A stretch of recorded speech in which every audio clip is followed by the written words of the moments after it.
Este vídeo é um oferecimento da Amazon, onde você encontrará todos os livros ambientados no universo das crônicas, bem como os mais incríveis produtos relacionados às crônicas, a Game of Thrones e a House of the Dragon, sempre com os melhores preços. Para conferir, basta clicar nos primeiros links na descrição abaixo. Comprando através deles, você estará me ajudando a produzir diariamente e tornando o MGF cada vez mais forte.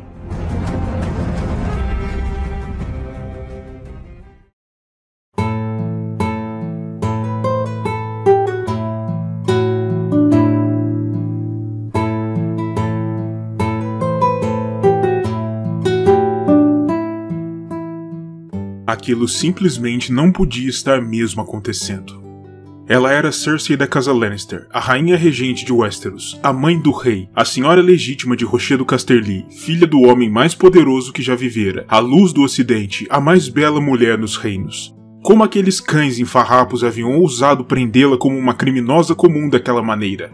Ela os faria pagar, cada um deles, começando pelo Alto Pardal e depois as horrendas septãs que a haviam capturado, colocando suas mãos nojentas sobre sua pele e trancafiando-a naquela saleta miserável de torre, uma morada para camponeses e vagabundos, não um espaço digno de uma rainha. No dia em que Cersei fora confinada ali, ela continuava protestando ruidosamente, perguntando às suas algozes se elas faziam a mínima ideia de quem era ela e do que lhes aconteceria uma vez que ela saísse dali. Quando tiraram suas lindas vestes da corte e lhe deram um trapo com o qual se vestir, Cersei prontamente o fez em pedaços, pois aqueles panos eram dignos apenas de pedintes, não da realeza. Depois, como seus apelos por libertação e suas pancadas na porta de carvalho de sua cela eram igualmente ignorados, Cersei encontrou uma jarra d'água no canto do recinto e a atirou contra a parede de pedra, para dar vazão à sua fúria impotente.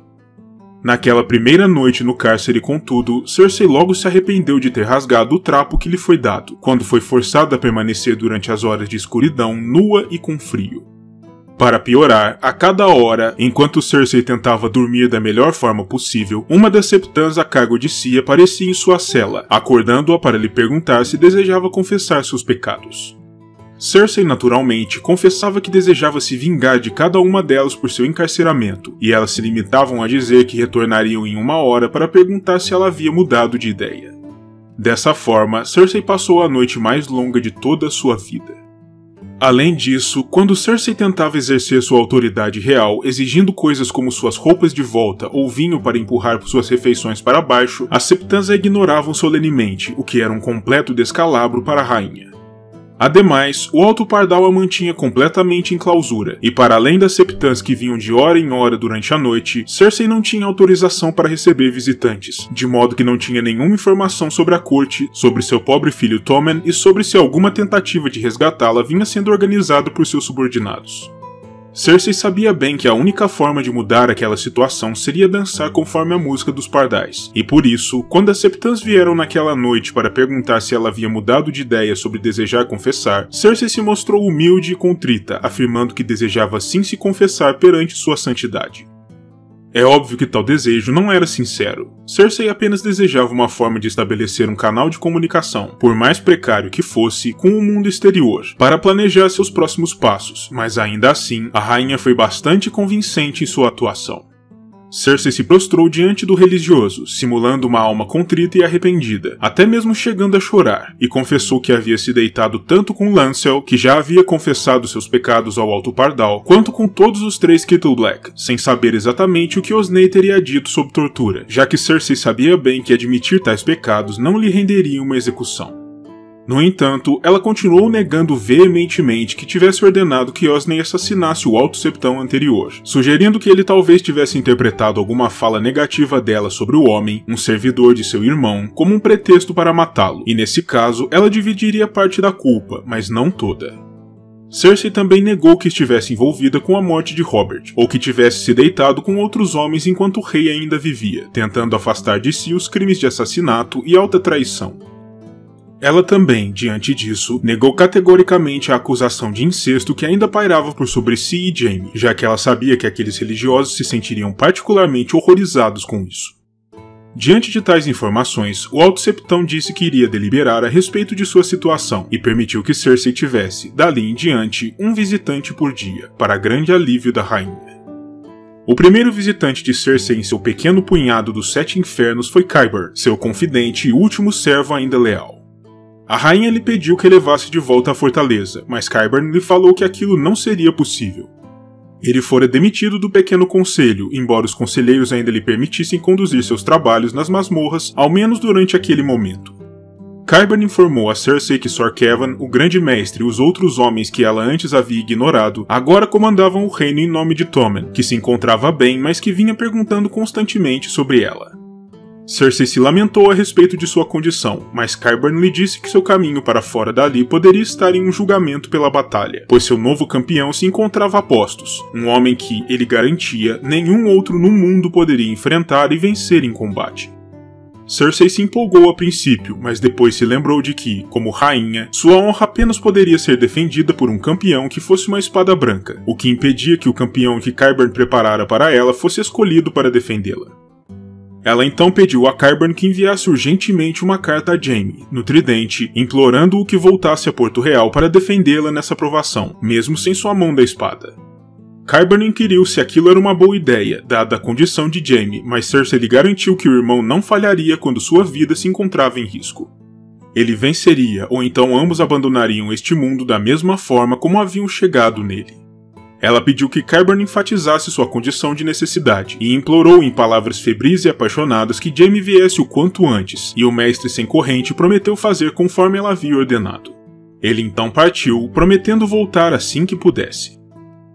O próximo visitante da rainha foi seu tio Kevan, e através dele ela ficou sabendo que Jaime desaparecera nas terras fluviais na companhia de uma mulher, e que Myrcella havia sido ferida em uma emboscada em Dorne, perdendo uma de suas orelhas, enquanto Sor Aerys, seu protetor juramentado, fora morto. A princípio, Cersei obviamente presumiu que aquilo havia sido feito de Tyrion, que continuava à espreita, pronto para terminar aquilo que havia começado com Joffrey, mas Sor Kevan disse que o culpado havia sido um dornês de nome Gerald Dane, e que aquilo nada tivera a ver com Tyrion. Mesmo assim, Cersei não se convenceu e continuou acreditando que o anão tinha tido alguma participação nesse feito. Com a morte de Sor Aerys, um fio de esperança se manifestou no coração de Cersei, e o pedido que ela fez ao tio, em nome do sangue que compartilhavam, foi o de levar um manto branco sobressalente a Qyburn e dizer a ele que a hora havia chegado. Quando o tempo do julgamento da fé se aproximava, Cersei foi informada de que, antes de se submeter a um tribunal da fé, ela precisaria passar por uma espécie de provação adicional. Ela teria de empreender uma caminhada de penitência e expiação, tendo seu corpo inteiro raspado de todos os pelos e despido de todas as roupas, para andar nua desde o Grande Septo até a Fortaleza Vermelha, perante os ávidos olhos de milhares de porto-realenses. Aquilo era um completo absurdo. Ela, a rainha regente dos 7 reinos, andando nua perante a cidade inteira, tal como a rameira amante de seu avô fora forçada a fazer em Lannisporto tantos anos antes. Era uma humilhação indizível. Por outro lado, Cersei sabia que não teria outra alternativa se quisesse esperar pelo julgamento em relativa liberdade, e por isso, engolindo com muita dificuldade todo o orgulho que tinha, ela se submeteu às lâminas da Septance e preparou sua alma e seu coração para aquele terrível episódio. Na manhã de sua grande provação, Cersei tentou se impertigar tanto quanto uma mulher vulnerável, nua, assustada e exausta poderia. Cerrou os dentes e encarou as portas do Grande Septo enquanto elas se abriam para revelar uma fina extensão de rua liberada, protegida de ambos os lados por pobres irmãos e filhos do guerreiro, cercados por um mar de rostos sujos, malignos e extasiados com a queda de sua própria rainha. A notícia sobre a aprovação de Cersei havia, naturalmente, se espalhado aos 4 cantos da capital, e o povo viera em peso para testemunhar a queda daquilo que fora até então o mais próximo a uma deusa aos seus olhos. Sem mais nenhum local para ir e mais nada a fazer, Cersei começou a caminhar, sendo conduzida por suas septãs carcereiras, enquanto Septã Escolera ia adiante, balançando uma sineta e anunciando sonoramente para todos os espectadores: "Vergonha! Vergonha! Vergonha para a pecadora!"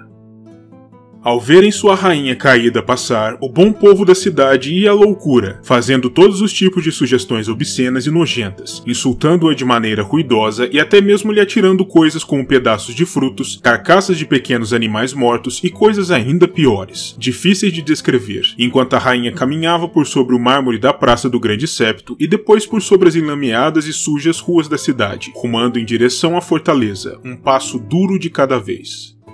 Em um determinado ponto, Cersei tropeçou no que parecia ser uma lasca de cerâmica quebrada e sentiu que a sola de seu pé rasgava. Em dor e furiosa com a cessação súbita, ela ladrou a septãs que havia pedido por sandálias, mas elas não lhe deram ouvidos e seguiram com a humilhação. Durante sua caminhada, a rainha olhava constantemente em volta, para o mar de rostos cruéis que a encaravam de volta com malícia e desejo, e para seu sobressalto, ela reconhecia alguns desses rostos.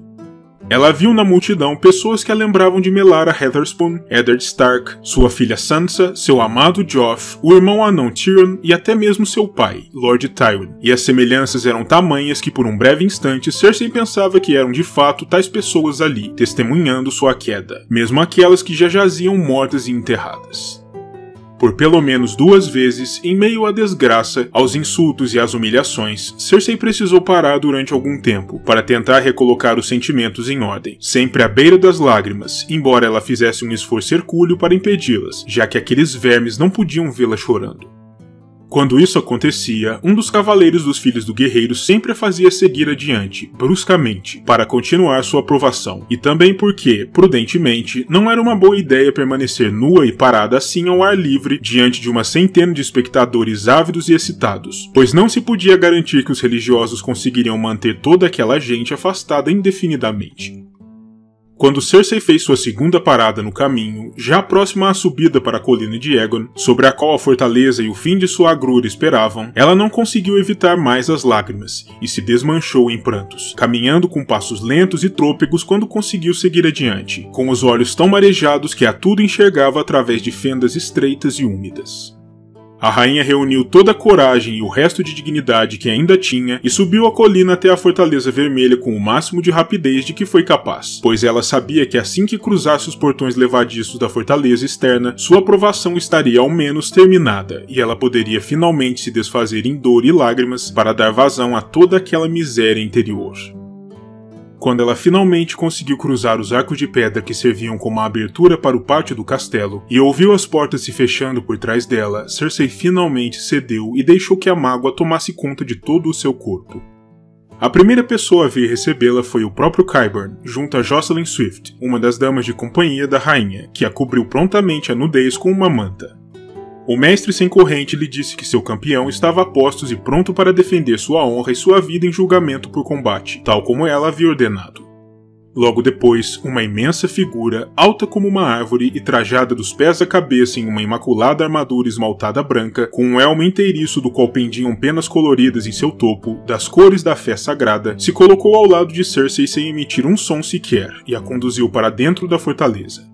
Qyburn lhe disse que seu nome era Sir Robert Forte e que ele havia tomado o sagrado voto do silêncio, prometendo não falar uma palavra até que todo o mal e todos os inimigos de sua rainha e do trono houvessem sido varridos dos reinos, o que Cersei achou tremendamente reconfortante, trazendo a ela um pouco de alívio do martírio pelo qual acabara de passar. Tempos mais tarde, Cersei reapareceu na narrativa ceando com seu jovem filho real e com seu tio Kevan, que era agora o regente em seu lugar. O poder de Cersei na corte estava terminado.